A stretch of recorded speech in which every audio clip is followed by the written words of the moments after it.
ये तो भजनों के द्वारा जो गायक वगैरह है उन्होंने अपने भाव के माध्यम से बोल रखा है कि एकादशी के दिन बाबा श्याम के जो दर्शन करते हैं तो आपकी इच्छा के अनुसार आप जा रहे हैं।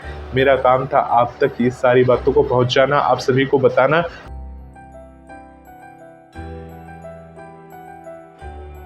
आप सभी श्याम भक्तों को जय श्री श्याम। श्याम भक्तों कैसे हैं आप सभी? उम्मीद करते हैं अच्छे ही होंगे।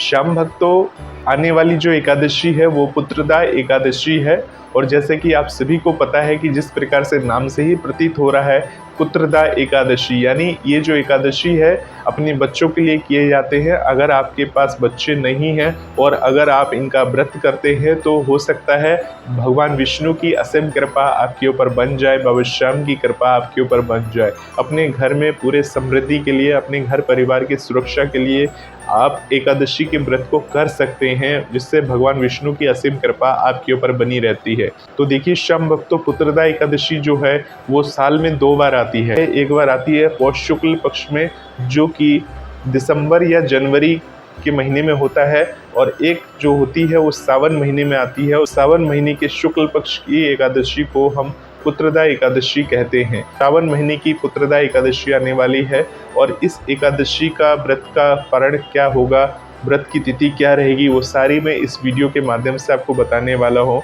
एकादशी जो तिथि का जो व्रत होता है वो अपने आप में काफ़ी महत्वपूर्ण व्रत होता है। बहुत सारे लोग बाबा श्याम के इस व्रत को करते हैं। अगर आप एकादशी व्रत को कर लेते हैं तो बाबा श्याम के व्रत को भी संपूर्ण माना जाता है। और अगर आपके पास पुत्र पुत्री जो भी हैं आपके घर में, उनकी सुरक्षा के लिए, उनके विकास के लिए, अच्छे से वो पढ़े लिखे और भविष्य में एक अच्छे नागरिक बने, इसके लिए आप पुत्रदा एकादशी का व्रत रख सकते हैं। और जिसके पुत्र पुत्री नहीं है, अगर वो चाहते हैं कि उन्हें भी पुत्र पुत्री की प्राप्ति हो, तो वो इस व्रत को पूरे भावपूर्ण तरीके से और नियम पूर्वक से रख सकते हैं, इस एकादशी के इस व्रत को। तो पुत्रदा एकादशी का जो व्रत है ये पुत्र प्राप्ति के लिए और जिसके पुत्र हैं उनकी सुरक्षा के लिए इस व्रत को आप कर सकते हैं। तो श्रावण मास की शुक्ल पक्ष एकादशी को पुत्रदा एकादशी कब होगी इसके बारे में बात करते हैं।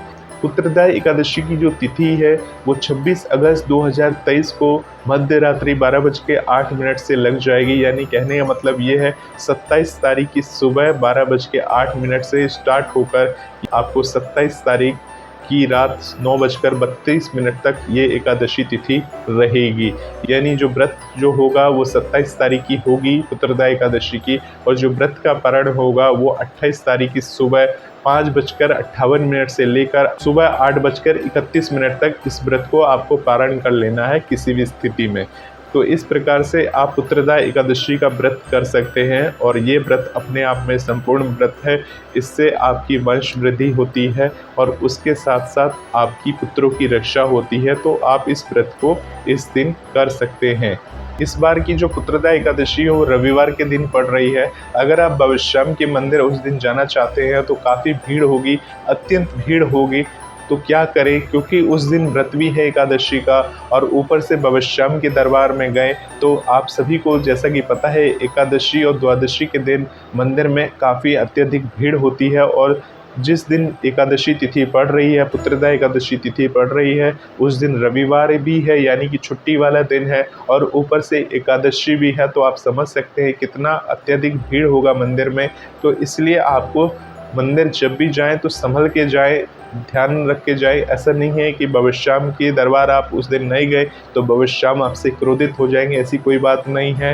ये तो भजनों के द्वारा जो गायक वगैरह है उन्होंने अपने भाव के माध्यम से बोल रखा है कि एकादशी के दिन बाबा श्याम के जो दर्शन करते हैं तो बाबा श्याम की कृपा बनती है। बाबा श्याम के दर्शन तो आप किसी भी दिन अगर आप कर लेते हैं तो बाबा श्याम की असीम कृपा आपके ऊपर बनती है, क्योंकि बाबा श्याम को सिर्फ एक दिन पूजा नहीं जाता, हर रोज़ हम पूजा करते हैं बाबा श्याम की। और एकादशी वाले दिन जिस दिन हर आदमी आएगा और हर आदमी आकर बाबा श्याम की कृपा लेना चाहेगा तो उससे मतलब ही क्या रह जाता है, क्योंकि बाबा श्याम के पास इतने सारे भक्तजन हैं जो बाबा श्याम के दर्शन के लिए उस दिन आएंगे और आपको सही से दर्शन भी नहीं होंगे। ऊपर से भीड़ में धक्का मुक्की करते हुए, जैसे कि आप सभी को पता है गर्मी के समय में आप अपने परिवार के साथ इतनी भीड़ में घुसते हैं, कोई आपको यहाँ से ठेल रहा है, कोई वहाँ से ठेल रहा है, उसमें अगर आपकी तबीयत खराब हो जाए, कुछ बिगड़ जाए तो थोड़ी सी दिक्कत की बात आ जाती है। तो इन बातों को ध्यान में रखकर आप ये देख लें कि पुत्रदा एकादशी जो है इस बार रविवार की पड़ रही है। और अगर आप फिर भी मंदिर जाना चाहते हैं तो सब बाबा की इच्छा है और आपकी इच्छा के अनुसार आप जा रहे हैं। मेरा काम था आप तक ये सारी बातों को पहुंचाना, आप सभी को बताना। जिस दिन मंदिर में भीड़ अत्यधिक ना हो उसी दिन बाबा के मंदिर जाएं और बाबा के दर्शन करें, जिससे बाबा श्याम की आपको पूर्ण कृपा आप सभी को मिल सके। ऐसे ही वीडियोस को देखने के लिए बाबा श्याम से जुड़े रहने के लिए इस चैनल के साथ बने रहे। आप सभी श्याम भक्तों को जय श्री श्याम।